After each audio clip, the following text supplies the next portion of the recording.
सीताराम।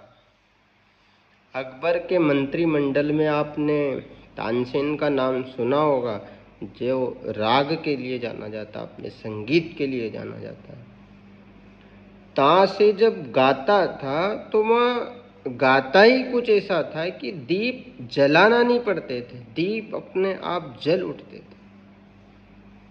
कहते हैं कि वो जब गाता था तो मतलब ऐसे नहीं कि कोई बत्ती करे, अपन तो दिवाली पे भी दीप जलाए, कुछ भी कभी भी तो बत्ती करनी पड़े, तब उसमें माचिस से आप बेड़ो, तब जाके वो बीड़े जले, तब जलता दिखे, तब दीपक जले।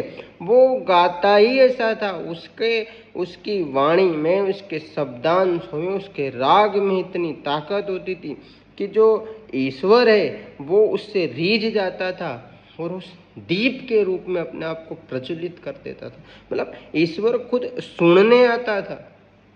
आपके अंदर की पीड़ा, आपके अंदर का शब्द ऐसा हो, पीड़ा अंदर की ऐसी हो, भाव ऐसा हो, आपकी मार्मिकता ऐसी हो, आपकी गंभीरता ऐसी हो कि आपको एक शख्सियत तो आपके अंदर पैदा कर ही दे, वो ईश्वर को मजबूर कर दे कि यार ये अपने, हम ऐसा नहीं आपको एटीट्यूड का नहीं बता रहे कि आप अपना एटीट्यूड दिखाओ, ईगो दिखाओ, बिल्कुल नहीं जाते हम इन चीज़ों में, जाना भी नहीं है हमें। इंसानियत दिखाओ, एटीट्यूड नहीं, पर अपने आप को गंभीर रखना, मार्मिक रखना, स्वभाव के धनी बना के रखना, ये एक थोड़ा आपको आदमी बनाती है, आपके अंदर शख्सियत पैदा करती है।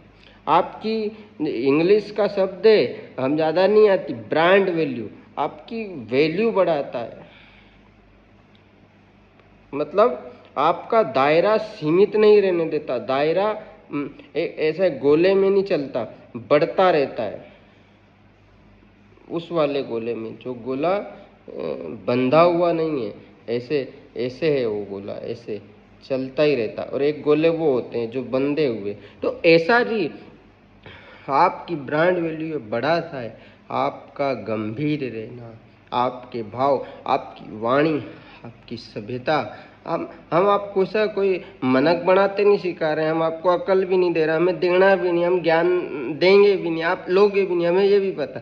पर हम आपसे खाली इतना सा कहना चाहें कि उस करतार को रिझाना है, उस राम को रिझाना है, उस गोविंद को अगर रिझाना है तो आपको इतना तो करना पड़ेगा। अपनी वाणी में ऐसा भाव, हमें राग नहीं चाहिए। आप कितना अच्छा गाते हैं यह जरूरी नहीं है, आप कितना भाव में गाते हैं यह जरूरी है। भाव में गाना जरूरी है, भाव में उसे भजना जरूरी है, भाव में उसे याद करना जरूरी है। आपकी आंखों से ऑटोमेटिक अचानक से एकदम से आंसू आ जाए, आपकी आंख भर जाए, कुछ ना होते हुए भी अचानक से लगे कि कुछ है यार, कुछ है, एकदम से ऐसी अंदर से एकदम झिझक जाओ कि यार कुछ है, जरा सा है पर कुछ है, बहुत बड़ा है पर कुछ है, कुछ तो है। मतलब आपकी भावों में इतनी ताकत हो कि ईश्वर आप पर नजर पटके डाले, आपको देखे, आपके भावों को सुनने आए।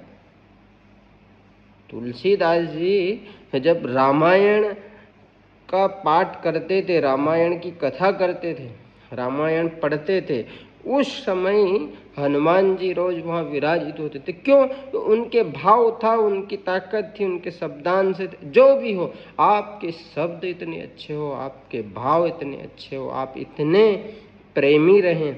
हम में खुद में सा भी ये गुण नहीं है, हम आपसे कह रहे हैं, हम में खुद में ये गुण नहीं है। हमें राग आग तो नहीं आता, भाव में गा लेते हैं, ये हमें गुण है, हमें अच्छा लगता है, पर हमें खुद, हम अपनी वाणी को, अपने स्वभाव को सुधारने का प्रयास करते रहते हैं, रोज इस पे लिखते हैं, सीखते हैं, फिर भी नहीं हो पा रहा है। हम प्रयासरत तो हैं, कम से कम हमें इसी तरह प्रयासरत रहेंगे आप तो हो सकता है कि ईश्वर आपको सब कुछ तो है, आपके कर्मों, धर्मों, पुण्य सब है, भजन भाव, पर जब आप अपनी एक शख्सियत पैदा कर लेंगे तो जैसे धर्म कर्म सब जो जुड़ रहा है उसमें फिर एक शख्सियत भी जुड़ जाएगी। तो ईश्वर को प्राप्त करने की एक शख्सियत भी अपने अपने अंदर जुड़ने लग जाएगी। और उस शख्सियत को अगर आपने जमा लिया एक बार तो हो सकता है ईश्वर से खेल जम जाए आपका, शायद वो रिझ जाए आप पे। वो करतार को रिझाना आसान नहीं है, पर ना जाने कौन से गुण पर दयालु रिझ जाते हैं, न जाने कौन से गुण पर दयालु रिझ जाते हैं, पर और न जाने कौन सी भूल पर कृपालु खींच जाते हैं, न जाने कौन सी भूल पर कृपालु खींच जाते हैं। हमें अब देखो ना कोई ऐसा गाना आता है ना कोई ऐसा कुछ है, पर भाव में आपके सामने गाया, मतलब एक भाव में ही आपको समझाने का हमने प्रयास किया कि वो ईश्वर जानता है कि किस गुण पे आप पे रिझ जाए। आज के वीडियो का सार है ये, सूत्र सुन लो आप, किस गुण पे आप पे रिझ जाए और किस भूल पे आपसे खींच जाए वो जानता है। खींच जाता है वो जब रिझना होता है रिझ जाता है। इसलिए आप खुद से ऐसे चीज़ें करते रहो, अच्छा करते रहो। कभी कभी बुरे में अच्छा हो जाता है, अच्छे में बुरा हो जाता है।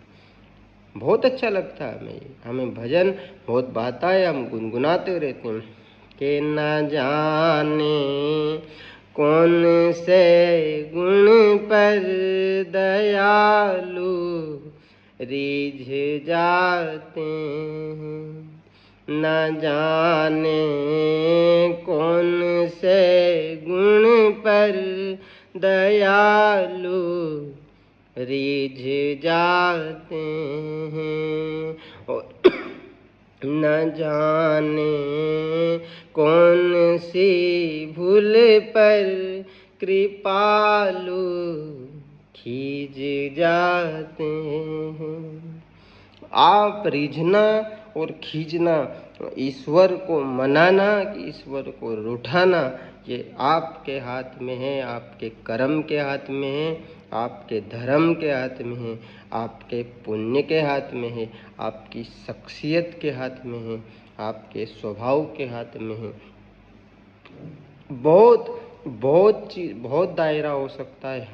हम कोई ऐसे शास्त्रार्थ आपके सामने नहीं कर रहे इन चीज़ों को। हम तो एक खाली आज के ज़माने के हिसाब से क्या होना चाहिए, क्या ईश्वर देखता होगा, उसके आधार पर आपसे बात कर रहे हैं।